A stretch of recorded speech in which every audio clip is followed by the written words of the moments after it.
Good afternoon, y'all. So we've come to a place in time where, if you look throughout history, I would say that we are in early to mid 1930s Germany, and that is like some really true shit. If you look back, they were taking firearms, censoring. If you are freedom loving, you are now the new. I don't know if I want to call them a race. It's a religion, but they I don't know. It's weird. It's really a religion, but then they claim to be the religion all the time. So you know the people I'm talking about. They claim millions of them were killed in the 30s and 40s in Germany. I don't know if there was or not. I wasn't there. I would say that the information available would lead me to believe that yes, it really did happen. Did it? I don't know. I wasn't there. Anyway, but regardless, from what history tells us, we are entering the mid-30s, and we will continue to see it get worse and worse. We're now having literal book burnings out in the middle of parking lots, and censorship. So now they're controlling your mind. A lot of people won't see it this way. I had this conversation with my son the other day. I said, "Do you see how they're controlling your mind?" He said, "No, they're not. They don't control what I think." I said, "Oh, really?" Well, if they control what you see, they control what you can read, they control what you can say, therefore, he said, they're controlling what you think about. I said, exactly. What does that mean? He said, they're controlling your thoughts. Smart little boy, I'm telling you. He's got a head on his shoulders. He's going to go far in life if he just listens to me. Not because I know all the right things to do, but I know all the things not to do. You know what I mean? Like, I can't tell you how to become a millionaire, but I can tell you what not to do to ensure that you're not broke. Man, I want that truck back there. There's an old F-350 back there. It's nice. Anyway, so we're going to continue to see the downward spiral. You're going to continue to be censored more. What you see is going to be force-fed to you, because if there's a lot of people, they won't admit it, that they are addicted to YouTube. They're addicted to Facebook. They're addicted to whatever social media platform is, even if it's just a phone in general. And if you're addicted to that thing, and now they force feed what you can see, what you can read, what you can hear, what you can talk about, they now control what you think. And on a long enough timeline, it will affect your view on things, like it or not. It's just the way it is. And like I said, it's going to continue to get worse. They are going to, and it will get worse in the sense that there will come a point in time where they just cut us off. You already can't leave links in the comments section. A lot of comments are deleted. I had a video last week, I think, that more comments were deleted by the tube than were allowed to be posted. Why? The only way that I will delete anybody or block them on my channels if they're just outright trolling, right? So you can say whatever you want, but if you're just outright trolling, and I'm talking about the actual definition of trolling, not the skinny jeans wearing liberal sense of trolling, or definition of trolling, the real definition of trolling. And why would you censor anybody?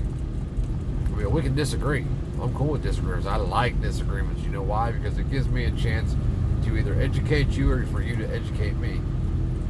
But in today's world, even educating people is hard to do, because if half of your comments are censored, then they only get half of the message. But that's what they want. We see the writing on the wall. Everybody does. Land prices. I looked at land 4 months ago, and in the same places, the same land has doubled, even tripled, quadrupled in pricing. Land that was less than $1,000 a year ago is now $3,000, $4,000, $5,000, $7,000, $10,000 an acre, and I'm not being funny about that at all. So our plans for, my goal is to be at zero debt.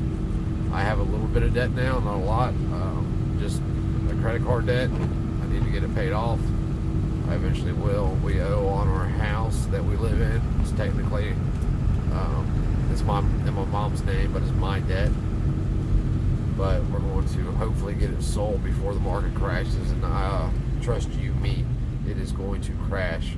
It's inevitable. There's nothing that can stop it at this point. It may not, depending on how many people chose to take advantage of, or rather be tricked into the moratorium and not paying their mortgage, that is dependent on how bad the economic crash will be. Now, the ideal thing would be to sell the house, buy after the crash, but you don't know how long that's going to be. I mean, it could be another year or two, as long as they keep pushing off this moratorium.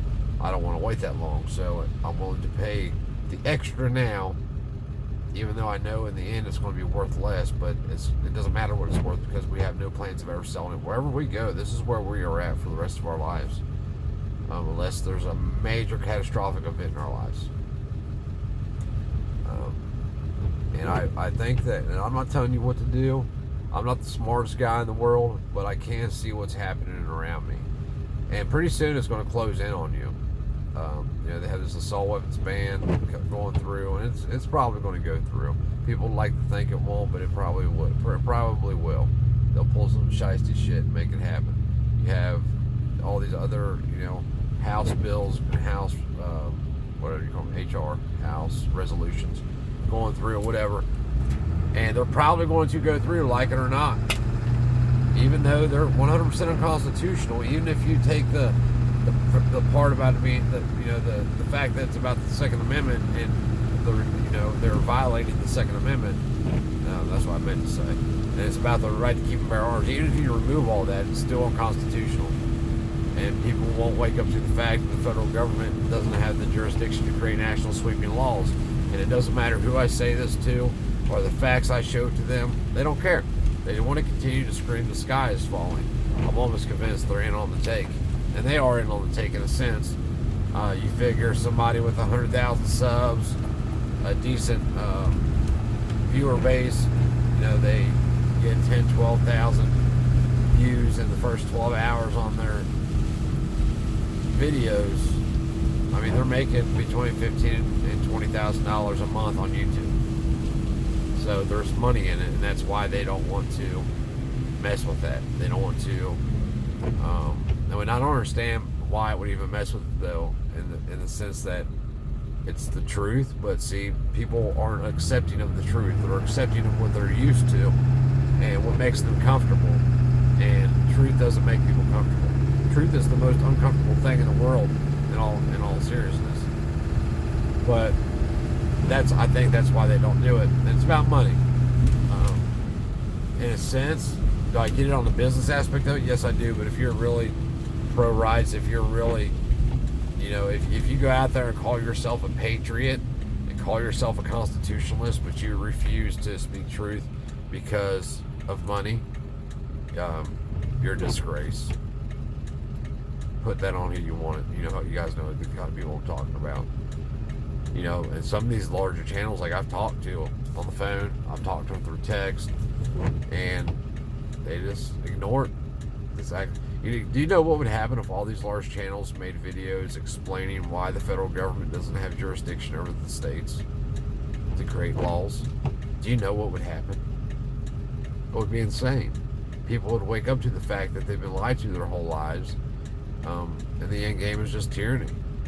The Bill of Rights came to be because the Anti-Federalists, the Virginians, and I think some from North Carolina, were concerned that the new Constitution then, 1787, between 1787 and 1792, gave the federal government too much power, and they wouldn't adopt it without a Bill of Rights.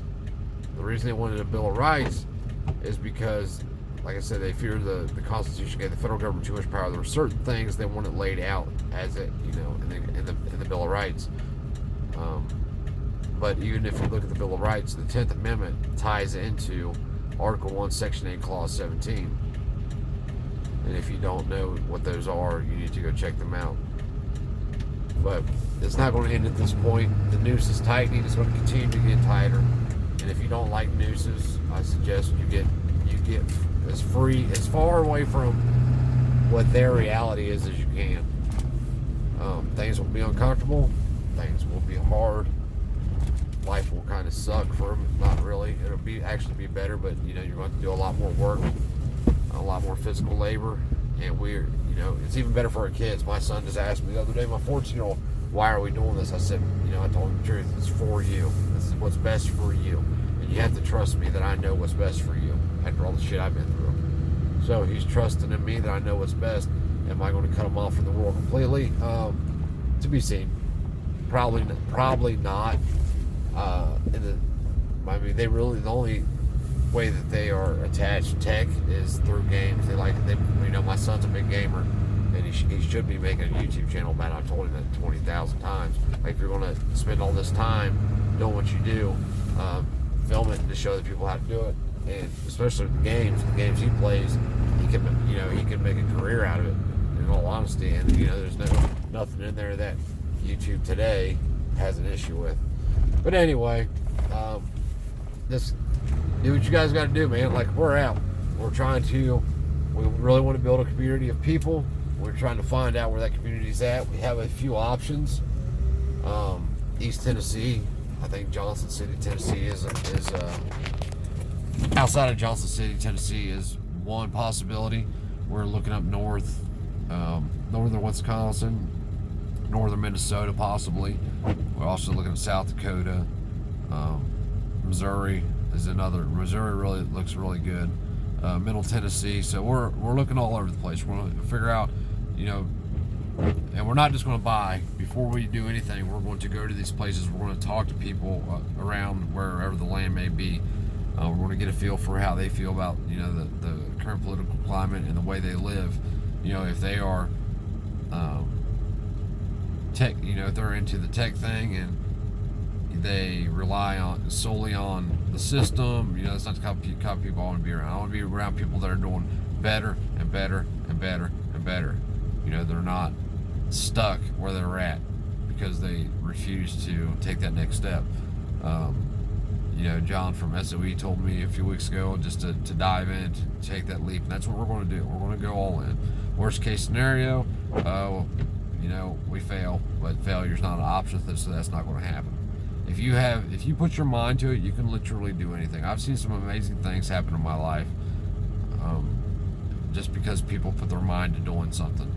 Like absolutely amazing things that you would have never thought possible. Even his story is a really good story, John from SOE. But anyway, guys, stay safe. If you're living in the city, and by city I mean even smaller towns, get away. Sell wherever you're at and start over. You will benefit more in the end if you do that, as opposed to living where and staying where you're at. It's only going to get worse, guys.